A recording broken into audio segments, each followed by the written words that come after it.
Welcome to the Happy Mama Movement podcast. I'm Amy Taylor-Kabbaz, mama, journalist, coach, and founder of Mama Rising.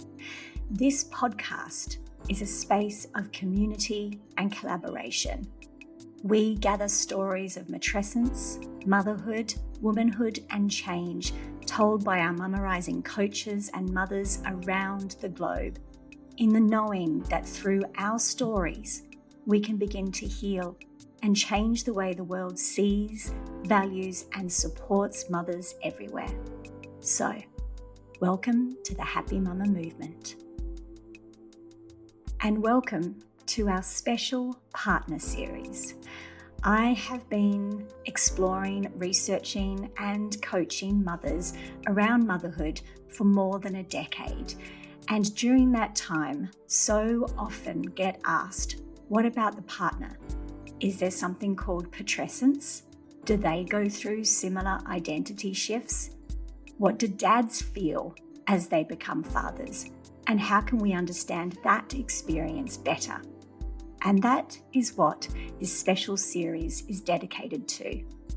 I searched for 3 experts to explore different aspects of partnering as you become a partner and a parent. And this is what I am so excited to share with you today. And in this second episode of this special series, I speak with Dr. Sonal Patel, mother of 4, pediatrician, and specialist of supporting parents as they become parents. She now goes into homes and hears the stories of both mother and father, and in this interview explores what happened with her partner as they become parents, and also how a father's identity shifts and changes, very similar to our experience of matrescence.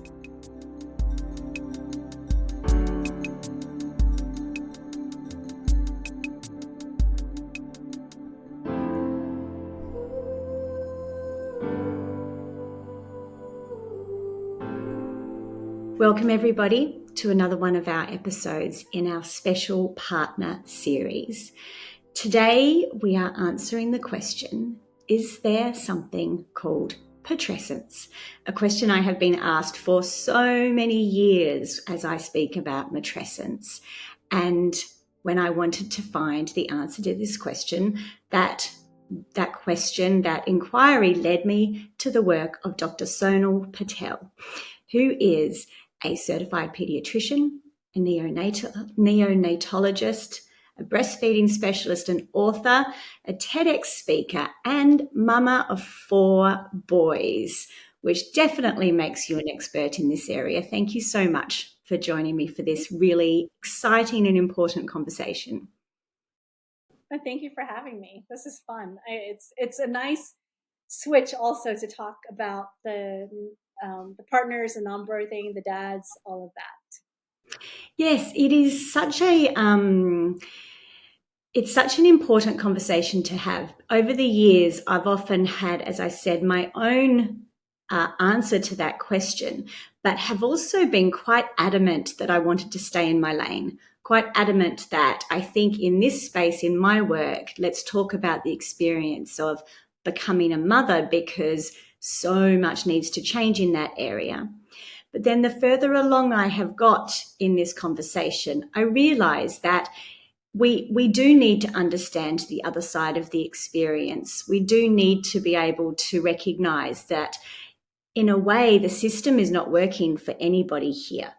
In a way, we're not acknowledging the change of identity, the change of our hormones and experience in either of the parents in this conversation, which has led me to want to talk about this now. So first of all, tell us a little bit about you and your work and your experience of becoming a mother through matrescence.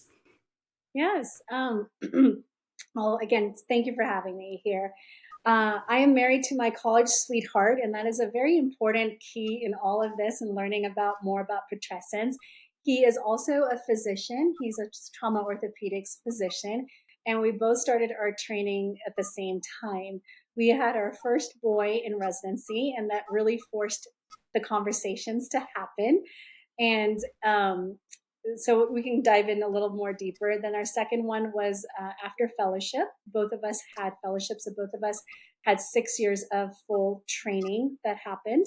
And we had decided, well, one was fine during the training, and we would wait until we had a little bit more the fallacy of control of our schedule, in which there's never a control of anyone's schedule in any career. And so then we added our three other boys. One of the biggest jolts in one of our pregnancies and postpartum was with the delivery of my third baby. And when he was 4 weeks old, my husband's dad suffered a major stroke. And my husband was literally would be with us the week and then would travel down. We live in Denver, Colorado. They used to live in Little Rock, Arkansas, which is about 2.5 hour flight, and would travel down there on the weekends and then come back up. And here I was postpartum, 4 weeks out, 2 older kiddos with a third at that. And that was very challenging, and to say the least. And then when we had our fourth also, he came early. And so usually my husband, I don't know where everyone is at listening, but the United States sucks at paid family leave. So let's just kind of blanket it there. So we had kind of figured out how he could have some leave. However, with my baby coming early, he didn't have control of when he could take the leave. And it was those kind of pivotal time periods in my own journey of being postpartum, coming into Patrescence, coming into motherhood, really forced us to have big conversations when we weren't ready for it. I mean, I just remember I was just so hurt that we were in a situation where we had our third, and he wasn't there supporting me. And it wasn't that he was going out to go with his friends. He literally was trying to balance. And I know I've said hurtful things to him during that time because we've had open conversations with it. And finally, when you kind of step away from all the stuff that we've kind of gone through, you can have those conversations in a more safer time period where emotions aren't running high, and really understand what your partner is going through. In this special series that I've been doing, we've approached it from two ways. One is, how can my partner understand what I'm going through, what matrescence is? How can they understand why I might be angry all the time, or why I seem to be resentful, why these emotions are coming up, to try and really put it in perspective how matrescence changes us as the birthing parent. And then on the other side, the intention of this series was to do the opposite, to allow all of the mamas that listen to this podcast around the world to try and understand with some compassion how that's changing for them as well, what that perspective is. So looking back at that huge variety of becoming a parent, those huge different experiences you've had over the last 18 years, because your eldest is now 18, when you think about his perspective and having had those conversations, what do you understand now? What do you see this experience of becoming a father has been like? What I see is that there is so much more other pressure that he was facing, that there is a financial pressure of keeping everything afloat, and also just making sure that his wife was fine, the ability to take a moment to enjoy his son. Sometimes those moments were stolen from him, and it allowed space to kind of re-look even in my own work of how I counsel families as well, moving forward. But those were the big things. I mean, it really it pained me and hurt me, especially with our third, that he didn't have those opportunities where he could just do some skin to skin, or he could just breathe. I think some of that aspects of it was really hard. When you add clinical and medical terms to it, we know that fathers, about 10% of them, do go through depression, and their symptoms are quite different than what mothers will go through. So their symptoms come out to be anger, to making really rash decisions, to making to being secluded. Not and because the other thing that in those conversations that we've had also, and my husband was looking for a mentor that might have gone through the same thing that he's gone through, and there's a lack of support that way. We kid and we're like, oh, the dad is, we joke and say, oh, we see the dad in the park with the baby, and we're like, oh my God, the dad's in the park with the baby. However, we forget that might be the only outlet they have, because they don't have this outlet to be like, we have mommy groups. We have the ability to just be like, okay, this motherhood thing sucks right now, but they sometimes might not have the ability or even a pathway to voice it. Now my work, I've actually transitioned to being a home health physician, a fourth trimester physician, where we just focus on fourth trimester care and bringing medical care home. And I remember this dad. So this is, we had done it the second time. This was their second baby. And we did the first appointment. Everything was going fine. Second appointment, everything was going fine. We do it at the house. So we have about 60 to 75 minutes. So it's not in a clinic. It's at their home, which is really amazing, and just an amazing opportunity to do that with my families. And this dad, now that he's gotten comfortable with me, and he literally at the end of the appointment is like, Dr. Patel, I'm not doing well. And what had happened is that his baby had come out blue. It was a vaginal delivery. The baby had come out blue. The neonatal team was there. They had resuscitated the baby greatly. It was within a couple of minutes, nothing major. But he could not get that picture out of his head, that he had literally, his baby had come out, basically in his words, dead. And it was just so powerful for like, I recognized what position I was in, that he was comfortable enough to telling me that I saw this. And then they were working on my wife and they're working on my baby, and I didn't know where to turn. And I'm having a really hard time now. This is 3 weeks out, 3 to 4 weeks out. I'm having a really hard time. And those are the experiences and the conversations that, like you had mentioned, we barely do a good job with moms in supporting them. But those are the conversations that aren't happening. And then we have higher rates of miscommunication, higher rates of, people just being angry at each other and not realizing that there is so much growth that is happening within, not only individually, but also in a relationship. So those are some powerful things that I've come across. Yes. And in my work, we look at what we call the wheel of matrescence. This is part of the mummerizing training that I teach and I do, where we look at how this experience of matrescence changes all these different areas of your life, almost like a wheel of life.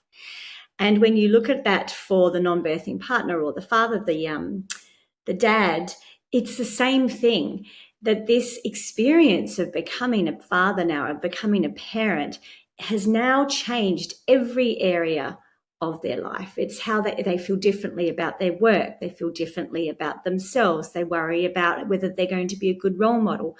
What if they didn't have a great dad? And they worry about how they're going to do it differently.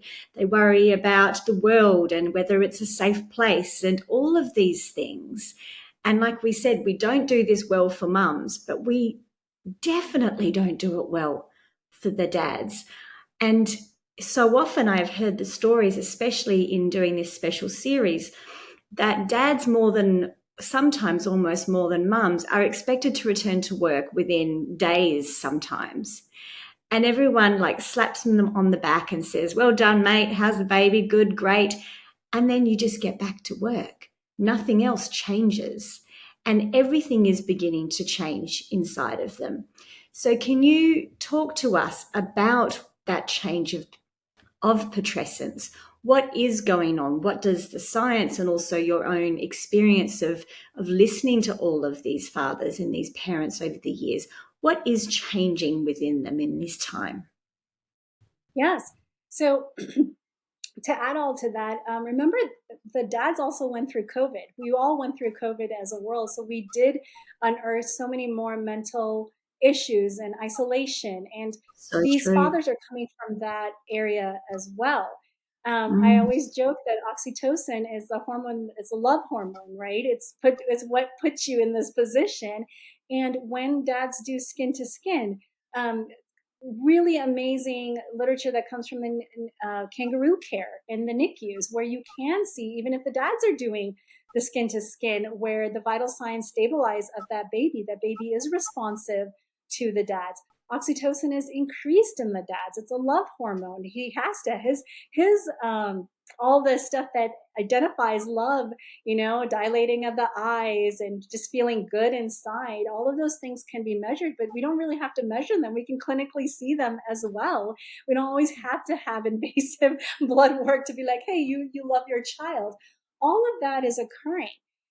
But then we put this non-birthing parent in a situation where all the other stressors are coming for them, right? We talk about them going back to work.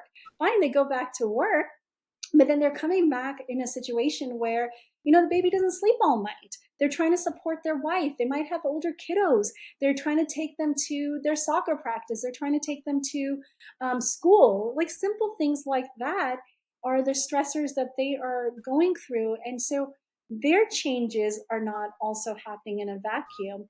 Then at the end of the time, they're looking to connect with their partner in a meaningful way, not a sexual way, in a meaningful way. And no one's giving them direction because we haven't allowed giving our moms the permission to be like, okay, it's okay to take a minute for yourself.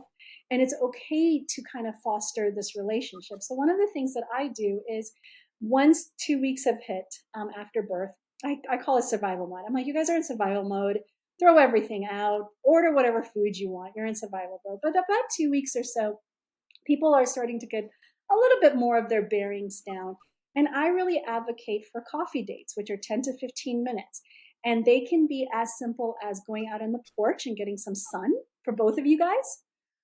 Two, if you have members, if you have doulas, if you have family members in your home at the time, really stepping out for 10 to 15 minutes, going down to your local coffee shop and just enjoying a coffee drink. I don't advocate for lunch. It's just too much pressure. I don't advocate for dinner. It's just too much pressure on the moms, and the dads are like, oh, I would love to take, I remember this so much. I had with my second, I had a grade 3 and a grade 4 tear, and it was Valentine's Day was coming up, and my husband wanted to take me to Valentine's. So I was about 4 weeks post, and he had one of my favorite restaurants, put it there, did all this work, brought me flowers, and I was miserable the whole time because it hurt. I didn't want to get glamored up. I didn't feel good in my body. And then on my husband's side, he wanted to appreciate me to things that he's done for me or what I've gone through, but there was such a disconnect there. And so that's what I say too, is like, initially coffee dates, because here's the deal. You come back together in a relationship, and breastfeeding and being involved as a parent, that's going to be, let me say that. Breastfeeding, particularly breastfeeding, because that kind of sucks a lot of our time out. That's going to be such a short amount of time with parenting this child. But when you start having coffee dates and establishing those relationships and establishing the fact that your relationship is important, then you come together as parents. And then you can be, when they are 9 years old, be like, oh, good God, I am so tired of parenting. Like, I can't go through this phase again. And I remember we had gone to a point that, we had graduated from the coffee dates to a date a month type of deal. That my oldest, he was 7, and he got cutely dressed up for his babysitter and everything. And he would come down, and he actually would tell us, hey, it's been a month. Have you not gone on your date yet? Or why aren't you guys not going out on your date? But the point is that you are putting your relationship first, right? But you're doing it when you're making 10, 15 minutes time for it. It's not this huge thing that, the dad wants to thank. So here was the thing that Valentine's dinner, right? He wanted to thank me. He understood. He had seen the sutures. He had understood that, but I wasn't in that place. And that's why I'm like coffee dates. Just coffee dates are simple, are easy. Also, as a mom, I mean, I just felt like, how can I leave my baby? That's This baby's been part of me for 9 months. How are you telling me to just leave it? And so 10 to 15 minutes doesn't sound that terrible. I love that idea, because so often I've been coaching and listening to mums for over a decade now. And one of the biggest sources of struggle and sadness and pain and worry is the massive change in their relationship. It's like they may not have expected to feel the way they do in motherhood, but they know that that change is part of what is happening because they are now a mum. But they definitely didn't expect such a massive change in their relationship. I love there's research around interviewing a couple in the pregnancy stage of what they think it will happen when the baby is here, like how much they think they'll share the responsibilities, how much they think they'll share the housework, when the baby is sick, who will take time off work. And in that early, before the baby arrives period of time, most couples believe it's going to be equal. It's as if they set out with the best of intentions. And then in this comes, and the reality is that at the beginning, it is the birthing mother who has to do the breastfeeding. There is so much on one side. And that misunderstanding of what this really looks like right from the beginning causes such separation in that couple. I just wish that we could have that conversation earlier with both sides of the reality of what this is going to look like for a little bit. And then, as you said, it will get back to a different relationship with more time for each other. But if you could, in your work and in your perspective, if you could talk to the partner, not necessarily the mother, but if you could sort of get the partner over into one corner and say, hey, this is what's coming. This is how you will feel about it. This is what's going to be changing in you. This is what you need to do to support yourself. What would you say to them?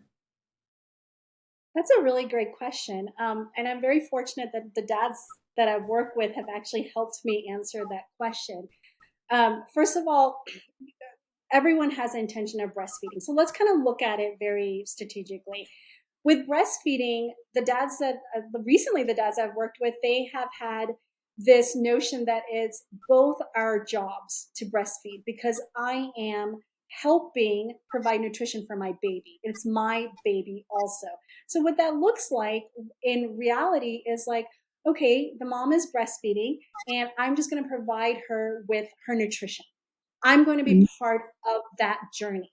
That is my job. My job is, because remember, particularly men's brain is very objective. They can't, you have to tell them stuff, right? Like it is what it is. That's Solution oriented. Absolutely. So it's like, that is for breastfeeding. We're going to breastfeed. And they use that term, we are going to breastfeed. So my job in that is to provide the nutrition and the fluids. My partner's job, the mother's job, is just to nurse. That's it. That's all they're going to do. And then, breastfeeding changes over time. It changes with how much, especially the newborn period, you are breastfeeding 8 to 12 times in 24 hours, but it does change over time. But this notion of that is there. This notion of, okay, you know what? I'm going to be thinking about breastfeeding. My wife wants to start pumping now. Or, I will be in charge of making sure that all the bottles are clean, or all the nipples are cleaned, or all the storage stuff is done. Because we're coming together as, this is our job and this is where I'm going to do it at. Okay. Mm-hmm. So that's for one thing for breastfeeding.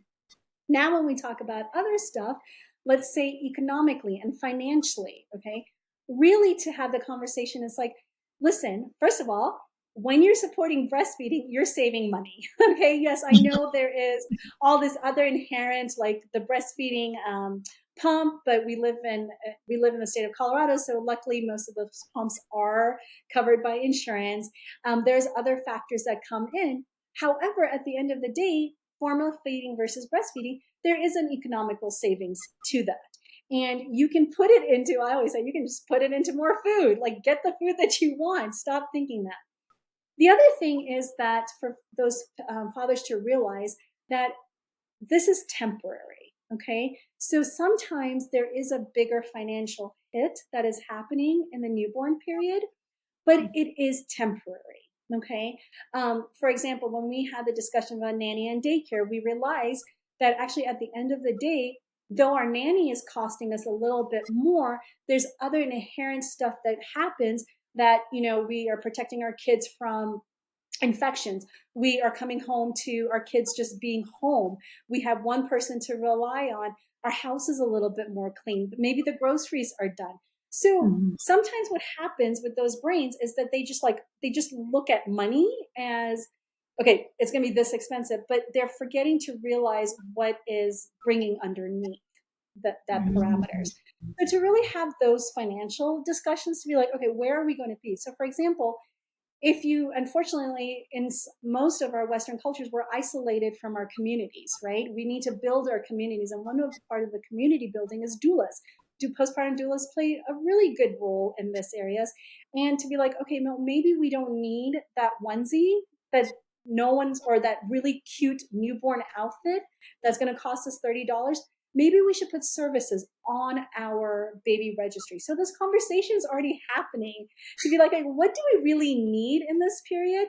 Financially, economically, let's decide that. Maybe with that $30, we'll ask our friends to put into doula services, because then we might get a night or two, or however, wherever that works. So really kind of structuring the conversation. And for that brain, it's really great because they're like, okay, I know what we're going to do. This is what we really need, right? We don't need the $800 stroller. No, you guys don't need it. Sorry. You do not need the $800 stroller. Half the time you're going to be baby carrying, and by the time the baby is going to be ready to go down on a stroller, you can do an umbrella stroller. Trust me, been there, done it. That's so true. I laugh. If you can give them that they're in charge of that, they'll step up to the plate. Now, lastly, relationship, right? This is really important. Fathers need touch. They need intimacy. Initially, the first 2 weeks is the newborn, just having the newborn doing that. But we forget intimacy is as simple. So when we fell in love, okay, with our partners, we didn't fall in love sexually right away. Everybody thinks intimacy is sexually. We fell in love with their mind. We fell in love with the brain. The brain is the biggest sexual organ, right? So giving hugs in this period of survivability, right? Just having that touch, having this hug to be like, no, you sit there, giving a massage, like a little nice back massage. Those are ways that you can touch your partner, and like for matrescence part, like, dude, don't touch my breast. Things are leaking in 10 different directions. Don't do that. I would like a hug. Do you want to rub my back? Do you want to kind of play with my hair? I would like that. Because then when my body is healing, so the next thing is we talk about sex in the 4th trimester also, because we're told this narrative that at 6 weeks we go to that appointment and we're like good to go. And sometimes the healing is not done. So what does that look like, right? So it could just be, we always think about intimacy and sex at night. Well, night is really hard for mothers. It really is. But you know what? The afternoon when my prolactin is really low and just feel low, maybe me and you can take a nap together. Maybe we can just cuddle together because my body's down. Baby's going to probably be sleeping. Maybe we can just do that. And then as we progress, 8, 10 weeks, let's just lie naked. Like does it really have to be? Let's just lie naked. And then when I feel as a mother that I'm ready, because you have allowed me the time and space, and you have worked with my biggest organ, which is my brain, and you've got me to a point where it's comfortable. And then I've allowed you to have a little bit more of the touch intimacy that you're looking for. Then we come to a spot where we could be ready to have the sexual relationships. That is such brilliant advice. No, it is such brilliant advice, because again, I hear so often in this experience of matrescence for a woman, there's this feeling of I've lost who I used to be and I don't know when it will come back. And in these interviews that I've been doing, but also throughout the coaching over the years, there's a similar fear in the partner that will we get our intimacy back? Will we have that connection? What happened to this, to us? And if we can be reassured that it will come back, it may look different, and that's okay. And just have these baby steps to exploring how to connect again, to have these little ways of understanding, of being patient, of connecting, but knowing that it is going to be different for a little while. I think when the partners hear this, it would be so reassuring to know that this is normal. We will get back to who we used to be in a different way. Connecting will look different for a while. All of these reassuring things, instead of being silent about it, I think will be incredibly helpful for the dads and the partners to hear it this way.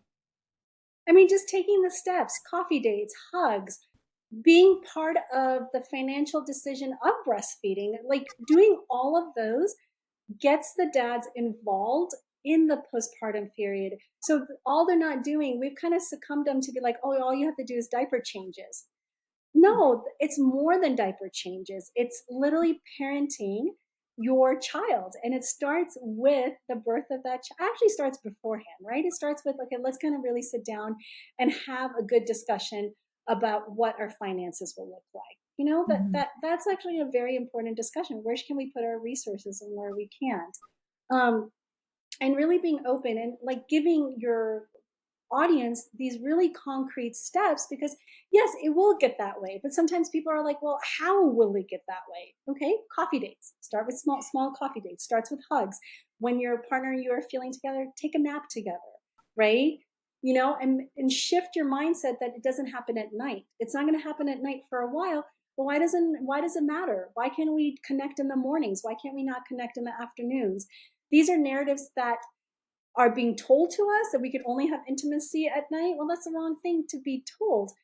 But we're recognizing where the mom's body is at and recognizing where the partners are at. And I think giving people, and particularly dads, very concrete ways of going about it also tells them, hey, so for example, I always relate it to a personal trainer. You just don't go to a personal trainer and be like, hey, I want to lose 10 pounds. And they're like, fine, go do it. But they don't give you a pathway to do it. They don't give you a pathway. They give you a pathway. They tell you what your form is. They kind of see where you are in your journey. They do your nutrition, and it's very concrete steps as taken.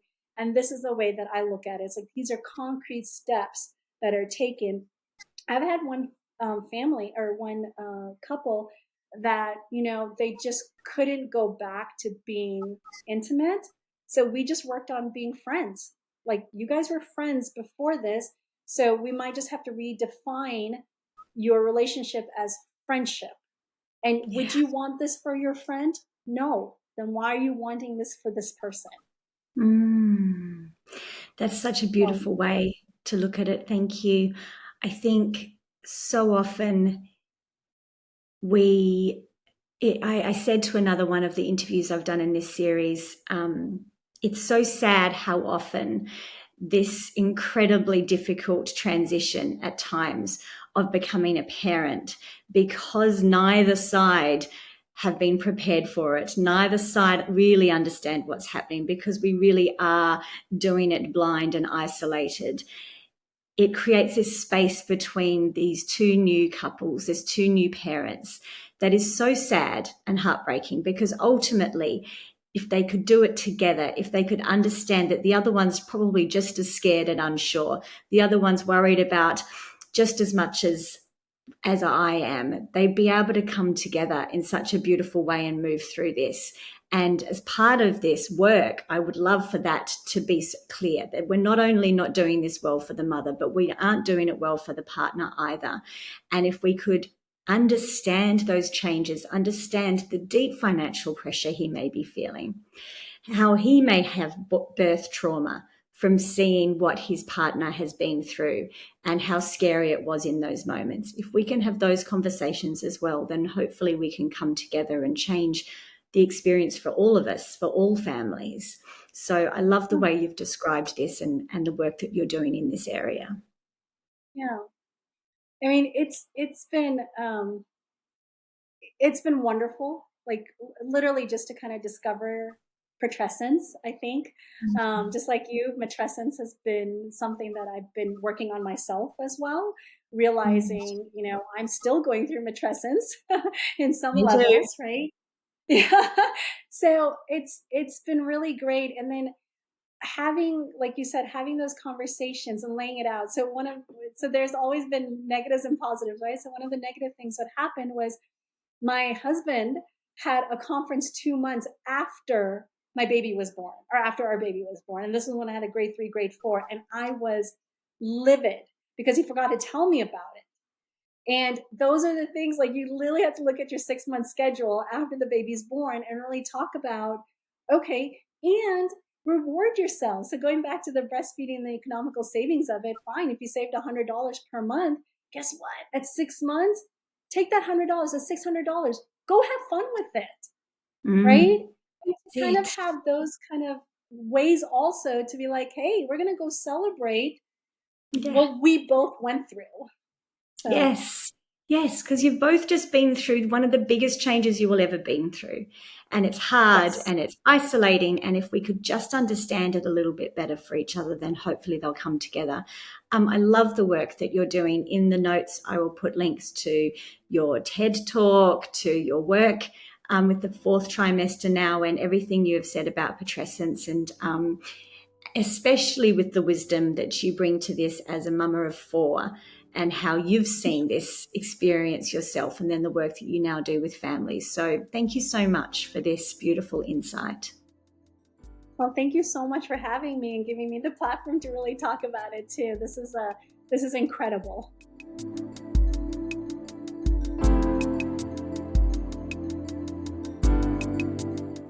Thanks, as always, for being a part of our global Matrescence community. Please take a moment and make sure you're subscribed to this podcast in your podcast player so you can always be notified of our next episode. And if you would like to work with a coach on your own experience of Matrescence, please go to mamarising.net and explore our directory of phenomenal coaches, workshop leaders, space holders and facilitators around the globe. You can also explore our Global Matrescence Foundation and consider donating so a mama in need can access the support of one of our coaches and still ensure that our coaches receive the income and support they need so they can continue to work in this way. And finally, if you would like to be a coach, a facilitator, and a Matrescence activist in your own community, jump on our waitlist for our next intake of the Mama Rising Facilitator Training at mamarising.net. Thank you for being here and being part of this movement. Until next week.